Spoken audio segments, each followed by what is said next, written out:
Hello friends, कैसे हैं आप सब। आई होप कि आप सब बहुत अच्छे होंगे। तो वेलकम है आप सभी का मेरे चैनल में लर्न एंड ग्रो विद शीतल में। तो आज का जो मेरा टॉपिक है वो KVS PRT इंटरव्यू से रिलेटेड है। KVS PRT इंटरव्यू में जो डेमो टीचिंग हो रही है, इसके लिए मैं आप लोग को आज बताने वाली हूँ कि मेरा जो एक्सपीरियंस था KVS PRT इंटरव्यू का वो कैसा रहा था। हालांकि इससे रिलेटेड जो वीडियो थी, जो मेरा एक्सपीरियंस था, मैंने 2 बार इंटरव्यू दिया है KVS में एज अ कॉन्ट्रेक्चुअल टीचर। तो उसका जो मेरा एक्सपीरियंस था वो मैं वीडियो में डिस्क्रिप्शन बॉक्स में डाल दूँगी। आप उसकी जो वीडियो है मेरे चैनल से देख लीजिएगा, चैनल पर अपलोड है, तो मैं लिंक दे दूँगी, आप वहाँ से जा कर के डायरेक्ट देख सकते हैं। ठीक है। तो जो मेरा इंटरव्यू था वो KVS में था। KVS का जो कॉन्ट्रेक्चुअल बेस की जो वैकेंसीज निकली थी अभी से 2 महीने पहले, तो उसमें मेरा इंटरव्यू था। तो जो इंटरव्यू था वो मेरा अच्छा गया था, लेकिन जो फर्स्ट मेरा इंटरव्यू था वो इतना अच्छा नहीं गया था, क्योंकि मैंने फ़र्स्ट टाइम ही दिया था। वैसे मैंने स्कूल्स में काफ़ी दिए हैं इंटरव्यू, बट जो KV का था वो थोड़ा डर भी रहता है कि कैसा होगा कैसा नहीं होगा, तो वो मेरा इतना अच्छा नहीं गया था। लेकिन हाँ, ठीक गया था, वो इतना बेकार भी नहीं गया था। जो क्वेश्चंस उन्होंने पूछे थे वो मैंने सभी बता दिए थे। बस जब जो उन्होंने मुझसे डेमो टीचिंग के लिए कहा था, तो मैंने उसमें पोएम के लिए उन्होंने बोला था कि अगर आप कोई भी पोएम लर्न करके आएँ तो आप पोएम को बताइए। तो जो पोएम को उन्होंने बोला था कि एक्शन के साथ सुनाइएगा आप। तो क्या हुआ था कि जब मैंने बोला था, मैं सुना रही थी विद एक्शन, तो क्या हुआ था, मैं सुनाते सुनाते जो फर्स्ट एक्शन था मैं वही भूल गई थी। उसके बाद सेकंड से मैंने स्टार्ट किया था। तो इस चीज़ को उन्होंने देख लिया था और मैम जो है वो समझ गई थी कि ये कहते हैं मैं जो फर्स्ट स्टेप है वो भूल चुकी हूँ।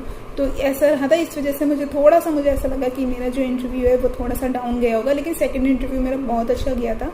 उसमें उन्होंने जो मुझसे पूछा था वो मैंने सारी क्वेश्चंस उन्हें बता दिए थे। उन्होंने मुझसे कोई डेमो टीचिंग नहीं ली थी सेकंड वाले में उन्होंने मुझसे सिर्फ सिचुएशन बेस्ड क्वेश्चंस पूछे थे कि अगर बच्चे नहीं समझ रहे हैं, आपकी बात नहीं सुन रहे हैं, आप उनको कैसे पढ़ाएंगी, इस तरीके के क्वेश्चंस उन्होंने पूछे थे। तो मैंने बोल दिया था कि मैं इंगेज करूँगी उनको और ज़्यादा से ज़्यादा क्वेश्चंस पुट करूँगी, ताकि वो जो क्वेश्चंस जब मैं पूछूंगी उनसे तो वो ज़्यादा से ज़्यादा उसके आंसर देंगे, तो उनका जो ब्रेन होगा वो एक्टिव रहेगा, तो वो भी एक्टिव रहेंगे और मैं भी उसमें एक्टिव रहूँगी। तो वो बोली थी कि ओके, वेरी गुड। फिर इस तरीके से उन्होंने मुझसे क्वेश्चन पूछे थे। लेकिन जो फर्स्ट मेरा इंटरव्यू था उसमें उन्होंने मुझसे, मैंने जहाँ से ग्रेजुएशन किया है वो पूछा था, और मैंने जो DLED किया है उससे रिलेटेड क्वेश्चन पूछा था। और उसके बाद जो मेरा ज़िला है, मतलब बरेली से हूँ मैं, तो उसके बारे में पूछा था उन्होंने। ठीक है। तो बस इतना ही उन्होंने मुझसे पूछा था। उसके बाद उन्होंने मुझसे डेमो के लिए बोला था। डेमो के लिए उन्होंने मुझसे बस इतना ही पूछा था कि आप कोई भी 1 to 5 कोई भी NCERT की बुक अगर आपने देखी, उसमें से कोई भी पोएम आप रेडी करके आए हैं तो आप बस सुनाइए। तो उन्होंने हिंदी और इंग्लिश दोनों में मुझसे पूछा था। तो डेमो जो टीचिंग होती है उसमें PRT लेवल पर आप पोएम पढ़ा सकते हैं, पोएम सुना सकते हैं, विद एक्शंस होने चाहिए, फेस पे स्माइल रहनी चाहिए और एक्शंस आपके अच्छे होने चाहिए। ऐसा मैंने खुद वहाँ पर महसूस किया था। ठीक है। इसके बाद अगर आप कोई टॉपिक पढ़ाना चाहते हैं तो आप कोई भी सिंपल ले लीजिएगा कि कोई पोएम को ही आप पढ़ा दीजिएगा, या फिर कोई आप उसमें मैथ्स का कोई ले लीजिएगा, जैसे सब्सट्रैक्शन हो गया, मल्टीप्लिकेशन हो गया, एडिशन हो गया, इस तरीके का मैथ्स का आप ले सकते हैं। मतलब आप एक एक ही सही, आप एक चैप्टर जो ले सकते हैं सब्जेक्ट से। EVS में भी अवर हेल्पर्स करके एक चैप्टर है, वो वाला ले सकते हैं, वो भी काफ़ी अच्छा है और बच्चे रिलेट कर पाएंगे उसको। तो इस चीज़ को देख करके आप कोई भी अपना रेडी कर सकते हैं। ठीक है। और इसके अलावा जो मेरा सेकंड वाला था इंटरव्यू, उसमें कुछ ज़्यादा नहीं था, बस इतना ही उन्होंने मुझसे पूछा था। और मैंने जहाँ से ग्रेजुएशन किया फिर से वही क्वेश्चन रिपीट हुए थे कि मैंने ग्रेजुएशन जहाँ से किया उस यूनिवर्सिटी के बारे में उन्होंने मुझसे पूछा था। तो इससे रिलेटेड उन्होंने मुझसे क्वेश्चंस पूछे थे। ठीक है। लेकिन और आप लोग इस चीज़ को रेडी कर लीजिएगा कि जो भी आपका जिला है या आप KV में जा रहे हैं, तो कोई भी जिस राज्य से आप बिलोंग करते हैं उसके बारे में पूरी इन्फॉर्मेशन आप इकट्ठी करके एक जगह लिख लीजिएगा। और KVS के बारे में भी लिख लीजिएगा। KVS के बारे में मैं पूरा पढ़ करके गई थी, लेकिन KVS के बारे में उन्होंने मुझसे कुछ नहीं पूछा था। ठीक है। तो ये मेरा KVS का इंटरव्यू का जो एक्सपीरियंस था वो रहा था। तो आप लोग इस तरह से देख लीजिएगा, जो भी सब्जेक्ट आपको पसंद है पहले उसको तो आप रेडी कर लीजिएगा। पोएम्स ज़रूर रेडी कर लीजिएगा। मैंने वैसे 2 याद करी थी, 2 हिंदी की और 2 इंग्लिश की, लेकिन आप अगर नहीं करवा रहे हैं तो एक भी कर सकते हैं, कोई इतना इशू नहीं रहता। और इसके बाद जो भी सब्जेक्ट आप पढ़ाने जा रहे हैं, अगर हिंदी पढ़ा रहे हैं तो हिंदी में भी आप उसमें अच्छा एक चीज़ और ज़रूर ऐड करिएगा कि होमवर्क में आप बच्चों को क्या देंगे। इस तरीके से भी आप अगर देंगे तो वो थोड़ा इफेक्टिव रहेगा, ठीक है। और इसके अलावा मेरा जो एक्सपीरियंस था वो इतना ही था, और उन्होंने मुझसे नहीं पूछा था, उन्होंने मुझसे ये पूछा था कि आपने केवी का जो अभी एग्ज़ाम हुआ है वो दिया था, तो मैंने बोला था कि यस मैम मैंने वो दिया है, तो उन्होंने बोला था कि ओके। और इसके बाद उन्होंने बस यही पूछा था कि आप ये बताइए कि अगर कोई बच्चा है वो नहीं पढ़ना चाहता, वो बिल्कुल भी नहीं पढ़ना चाहता, वो पूरा दिन शैतानी करता रहता है, तो आप उसको कैसे मैनेज करोगी, सारे बच्चों को परेशान करता है। तो मैंने बोल दिया था कि मैम उसको मैं और काम दूंगी, जैसे बोर्ड पर अगर मैंने कुछ लिख दिया तो मैं उसको बोल दूंगी कि आप इसको डस्टर से साफ़ कर दीजिए या फिर कॉपी उठा दीजिए। इस तरीके से हम इंगेज करेंगे, क्योंकि और मैं उससे पहाड़ बुलवाऊंगी, मैं उससे गिनतियाँ बुलवाऊंगी, तो क्या होगा, काउंटिंग जब मैं बच्चों को बुलवाऊंगी तो मैं उसी को खड़ा करूँगी, तो इससे होगा कि बाकी सारे बच्चे भी वो जब बोलेगा तो बाकी सारे बच्चे भी उसके पीछे पीछे बोलेंगे। इस तरीके से मैं उसको एंगेज कर लूँगी। तो बोलती थी कि ओके वेरी गुड। तो इस तरीके से उन्होंने क्वेश्चन पूछा था। और एक क्वेश्चन मुझसे ये भी पूछा था उन्होंने कि जो वॉवेल्स होते हैं उनको आप कैसे पढ़ाओगे, वॉवेल्स किस तरीके से पढ़ाए जाते हैं। तो इस तरीके के क्वेश्चन उन्होंने मुझसे पूछे थे, ठीक है। डेमो टीचिंग सेकंड वाले में नहीं हुआ था, मैंने आपको पहले बताया। फर्स्ट वाले में मुझसे डेमो टीचिंग लिया था, तो उसमें मैंने इंग्लिश की बहुत अच्छे से सुना दी थी पोएम उनको विद एक्शन, लेकिन हिंदी वाले में मुझसे वो हो गया था फर्स्ट एक्शन, ठीक है, गायब हो गया था, मैं भूल गई थी उसको। तो उसके बाद जो मैंने जो सेकेंड पोएम सुनाई थी इंग्लिश की, तो उसमें क्या था, उन्होंने मुझसे पूछा था कि राइमिंग वर्ड्स बताइए, इसमें राइमिंग वर्ड्स कौन कौन से हैं। तो राइमिंग वर्ड्स को भी आप रेडी कर लीजिएगा, जो भी पोएम पढ़ रहे हैं उसके राइमिंग वर्ड्स भी रेडी कर लीजिएगा। और टिपिकल वर्ड उन्होंने पूछा था कि कठिन शब्द बताइए, इनमें आप बच्चों को क्या क्या लिखवाएंगे, तो इस चीज़ को भी आप ध्यान रख लीजिएगा, ठीक है। इसके अलावा और इतनी कोई ज़्यादा हेडेक लेने वाली बात नहीं है। आप लोग जो आपने अगर बीटीसी बीएड जो भी किया है, तो उसके दौरान आपकी जैसी टीचिंग रही है, आपने टीचिंग करी होगी, तो उसमें कुछ रिमार्क्स भी मिलते हैं हम लोगों को। उस चीज़ को आप लोग ध्यान रख लीजिएगा कि ऐसा नहीं करना है और क्या क्या चीज़ों को छोड़ना है, ठीक है। और उसके बाद आप खुद अपने आप को एक एज ए स्टूडेंट रख करके भी इस चीज़ को देख सकते हैं कि आप अगर स्टूडेंट हैं तो आप अपने टीचर से क्या एक्सपेक्ट करते हैं। इस चीज़ को भी आप ध्यान रख करके अपनी टीचिंग को अच्छा कर सकते हैं, ठीक है। और जो लोग पहले से ही पढ़ा रहे हैं किसी स्कूल में, तो उनको तो कोई इतनी ज़्यादा हेडेक लेने की बात ही नहीं है, कोई चिंता की बात ही नहीं है। और इसके बाद क्या कीजिएगा, आप एक बोर्ड ले लीजिएगा, एक या फिर चार्ट भी आता है वाइट कलर का, उसको लगा लीजिएगा और उस पर आप थोड़ा लिख लिख के प्रैक्टिस कीजिएगा, ठीक है। जैसे मेरा जब इंटरव्यू था तो मैंने क्या किया था, मेरे घर पे बोर्ड है तो मैं चौक से ही उस पर प्रैक्टिस कर लेती थी। तो वहाँ पर चौक ही होती हैं, हालांकि मेरे पास दोनों थे, मार्कर वाला भी था और वो भी था, लेकिन मुझे कहीं ना कहीं मेरे माइंड में था कि हो सकता है वहाँ पे चौक वाला ही हो, तो मैंने चौक से ही लिखने की जो थी प्रैक्टिस कर ली थी अपने घर पे ही बहुत अच्छे से।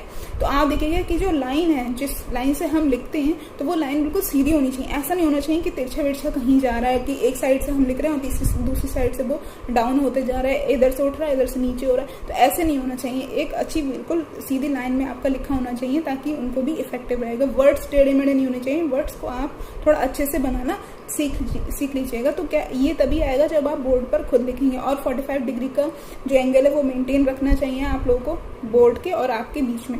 क्या होता है कि कभी कभी वो वहीं से अंदाजा लगा लेते हैं, जो हमारा पैनल बैठा होता है वो वहीं से समझ जाता है कि अगर ये इंसान जो अभी एंगल ही नहीं बना पा रहा है, तो फिर वो उसने क्या ही ट्रेनिंग करी है क्या नहीं। तो ये छोटे छोटे पॉइंट्स होते हैं जिनको आपको ध्यान रखना है, और ज़्यादा कोई हेडक नहीं। अपने बारे में जो सेल्फ इंट्रोडक्शन आप देंगे वो बहुत अच्छा और इफेक्टिव होना चाहिए। आप जहाँ से बिलोंग कर रहे हैं या जिस राज्य से, जिस जिले से, तो उसके बारे में क्या कीजिएगा, आप 2-3 पॉइंट्स उसमें ऐड कर लीजिएगा, तो इससे बहुत ज़्यादा इफेक्टिव आपका इंट्रोडक्शन हो जाएगा, ठीक है। वहीं से ही फिर वो क्वेश्चंस उठा लेंगे और आपके क्वेश्चंस बहुत अच्छे बन जाएंगे।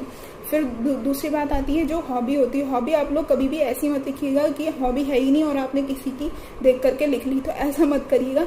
हॉबी जो आपकी है आप उसी को ही उसमें लिखिएगा, ठीक है। जैसे हो सकता है किसी को खाना बनाना बहुत अच्छा लगता हो, तो वो ये पूछ सकते हैं उसमें कि आप खाना बनाना आपको अच्छा लगता है, कुकिंग करना अच्छा लगता है, तो कुकिंग को आप बच्चों के साथ कैसे मैच करेंगे, मतलब उनको कैसे उसमें इंगेज करेंगे, कैसे समझाएंगे उनको।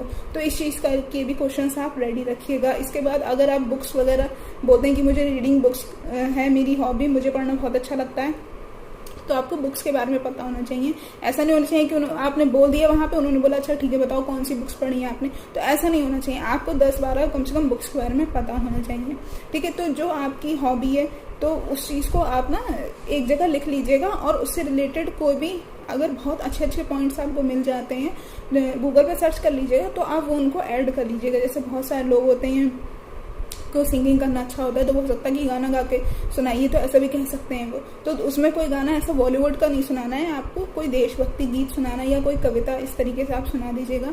तो थोड़ा इस चीज़ का भी ध्यान रखिएगा कि हम किस चीज़ के लिए जा रहे हैं, किस पोस्ट के लिए जा रहे हैं, और किस पोस्ट के हिसाब से हमें किन किन चीज़ों को वहाँ पर दर्शाना है कि हम दूसरों से कैसे अलग हैं। वहाँ पर सबसे बड़ी बात ये होती है, जब मैं इंटरव्यू देने गई थी तो हर इंटरव्यू में 200 से 300 लोग थे। आप ये समझिए कि 2-2 सीट्स होती हैं कॉन्ट्रेक्चुअल वाले में, कहीं कहीं तो एक ही होती है, लेकिन 200 से 300 लोग थे। तो वहाँ पर ये भी उनके लिए भी बहुत कठिन होता है पैनल के लिए कि हम किसको सिलेक्ट करें।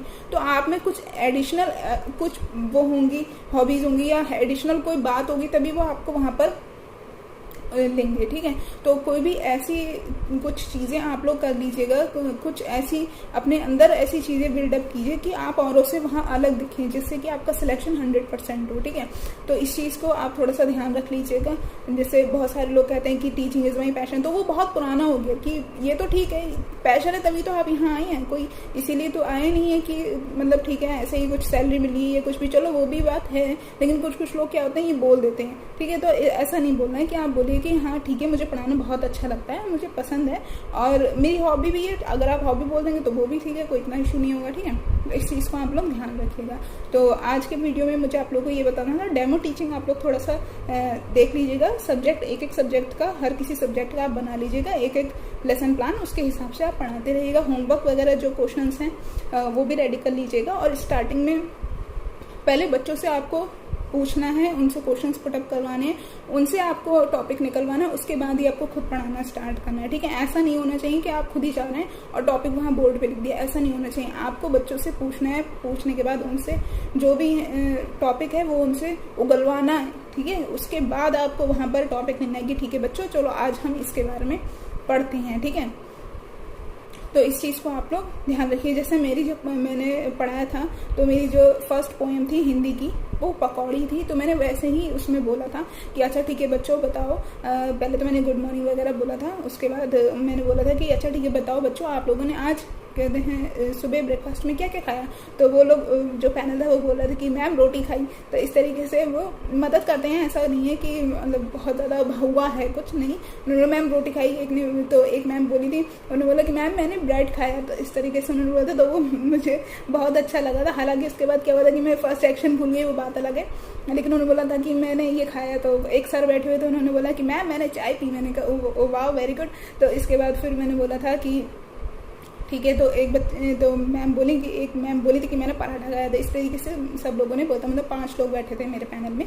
तो फिर मैंने बोला था कि ठीक है बच्चों, तो आज हम आप लोग बताइए कि और क्या क्या खाया था। तो उन्होंने बताते गए थे। फिर उसके बाद मैंने पूछा था कि बच्चों आप लोगों ने कभी पकौड़ी खाई है। तो उन्होंने बोला था यस मैम पकौड़ी खाई है। तो मैंने बोला अच्छा किस किस सब्जी से बनती है। तो आलू बैंगन इस तरीके से बता दिया था। फिर मैंने स्टार्ट की थी अपनी पोएम, ठीक है। तो इस तरीके से आप लोग भी रहेगा। बिल्कुल ऐसा नहीं है कि बहुत हड़बड़ाना है या टेंशन लेनी है, ऐसा नहीं है, बिल्कुल आराम से रहिएगा। तो उसके बाद क्या होगा, आपका बहुत अच्छा इंटरव्यू हो जाएगा। इसमें कोई ज़्यादा डरने वाली कोई बात नहीं है। और आप लोग अपने जो KVS के बारे में है, NCERT के बारे में, नई शिक्षा नीति के बारे में, RT के बारे में सारा कुछ रेडी कर लीजिएगा। मैंने भी मेरे पास कॉपी है, मैं उसकी PDF आपको अपने टेलीग्राम चैनल पर शेयर कर दूंगी। उसमें मैंने सभी चीज़ें लिख रखी हैं और जितनी भी फुल फॉर्म्स वगैरह वो भी मैंने लिख रखी हैं। तो आप लोग मेरे टेलीग्राम चैनल को ज्वाइन कर लीजिएगा। और मेरी वीडियो पसंद आई है तो प्लीज़, तो जो भी मेरे नोट्स हैं KVS के जो इंपॉर्टेंट पॉइंट्स हैं मैंने लिखे थे, उसकी मैं PDF अपने टेलीग्राम चैनल पर शेयर कर दूंगी। आप लोग वहाँ से देख लीजिएगा। तो मेरा जो टेलीग्राम चैनल का जो लिंक है वो मैं डिस्क्रिप्शन बॉक्स में दे दूँगी। आप लोग क्या कीजिएगा, वहाँ से जा करके सब्सक्राइब कर लीजिएगा, ज्वाइन कर लीजिएगा मेरा टेलीग्राम चैनल। उसमें मैं सारे इंपॉर्टेंट PDF शेयर करती हूँ जो भी एग्जाम से रिलेटेड होते हैं। मेरे चैनल पर इस टाइम फतेह सीरीज़ चल रही है, जिसमें मैं सारे इंपॉर्टेंट जो भी सब्जेक्ट होते हैं जो हमारे कम्पिटिटिव एग्जाम्स में आते हैं, तो उनसे रिलेटेड मैं क्लासेस ले रही हूँ। आप लोग उसको क्या कर लीजिएगा, देख लीजिएगा। उसकी लिंक भी मैं अपने डिस्क्रिप्शन बॉक्स में दे दूँगी। ज्योग्राफी और इंग्लिश वोकैब की क्लास अभी चल रही है, तो आप लोग उसको ज़रूर देख लीजिएगा। उसमें सारे इंपॉर्टेंट जो पॉइंट्स हैं जो एग्ज़ाम में क्वेश्चन बनते हैं, मैं उसी को लेकर के उसमें बता रही हूँ, ठीक है, पढ़ा रही हूँ। तो आप उसको ज़रूर देख लीजिएगा। इसके अलावा आप देखिएगा मेरे चैनल पर KVS से रिलेटेड जो मेरा इंटरव्यू एक्सपीरियंस था और जो टिप्स एंड ट्रिक्स वाली वीडियो है वो भी उसमें अपलोड है चैनल में। तो आप लोग क्या कीजिएगा, डिस्क्रिप्शन बॉक्स में मैं सभी के लिंक दे दूँगी, आप वहाँ से ज्वाइन कर लीजिएगा, ठीक है। वहाँ से आप मेरे चैनल पर अगर नए हैं तो सब्सक्राइब भी कर लीजिएगा, लाइक शेयर और जितना भी आप हो सके तो उसको शेयर कीजिएगा, ताकि आपके जो फ्रेंड्स हैं उन लोगों को भी एक वैल्यूएबल वीडियो प्रोवाइड हो सके। वो लोग भी देख करके जो भी एक्सपीरियंस है मेरा वो मैंने आप लोगों के साथ बिल्कुल शेयर किया है, तो आप लोग उसका ज़रूर फ़ायदा लें और अपने जो इंटरव्यू उसको बहुत बेहतर बनाएं। इसके बाद मुझे आप लोगों को एक चीज़ और बतानी थी, टेक्स्ट बुक पे इस टाइम ऑफ़र चल रहा है। अगर आप लोगों को कोई भी टेस्ट सीरीज़ लेनी है तो आप लोग मेरा कूपन कोड यूज़ कर सकते हैं और 10% का डिस्काउंट ले सकते हैं। मेरा जो कूपन है उसको मैं अपने डिस्क्रिप्शन बॉक्स में दे दूँगी, तो आप वहाँ से कॉपी कर लीजिएगा और जो अगर कोई भी आप टेस्ट सीरीज़ वगैरह लेते हैं तो आप वहाँ से 10% का ऑफ़ ले सकते हैं, ठीक है। टेक्स्ट बुक एक बहुत अच्छा प्लेटफॉर्म है, मैं खुद वहाँ से टेस्ट देती हूँ और काफ़ी सही है। उसमें पता चल जाता है कि आपकी कितनी तैयारी है और कितनी नहीं है। अभी आप देखिए DET+P, UP टेट और CTET का भी एग्ज़ाम आ रहा है, UP BEd का भी एग्ज़ाम है। आई थिंक 24 अप्रैल को ये शायद पेपर, मुझे ठीक से याद नहीं है। तो आप वहाँ से फ्री भी हैं, जो टेस्ट हैं आप उनको पहले फ्री देख लीजिएगा, उनको लगाइएगा और उसके बाद आप अगर लेना चाहते हैं, आपको पसंद आ रहा है तो आप लीजिएगा और मेरा रेफरल कोड यूज़ कर लीजिएगा, उससे आपको 10% का ऑफ मिल जाएगा, ठीक है। तो इसी के साथ आज की वीडियो आप लोग कैसी लगी हो प्लीज़ लाइक कीजिएगा, शेयर कीजिएगा और मेरे चैनल को सब्सक्राइब करना बिल्कुल ना भूलिएगा। बेल आइकन को प्रेस कर लीजिएगा, जिससे कि मेरी जितनी भी वीडियोज़ होंगी उनके जो नोटिफिकेशन होंगे सबसे पहले आप सभी को पहुँचेगा, ठीक है। तो चलती हूँ आप लोगों से और मिलती हूँ न्यू वीडियो के साथ, न्यू टॉपिक के साथ। तब तक के लिए टेक केयर, बाय बाय।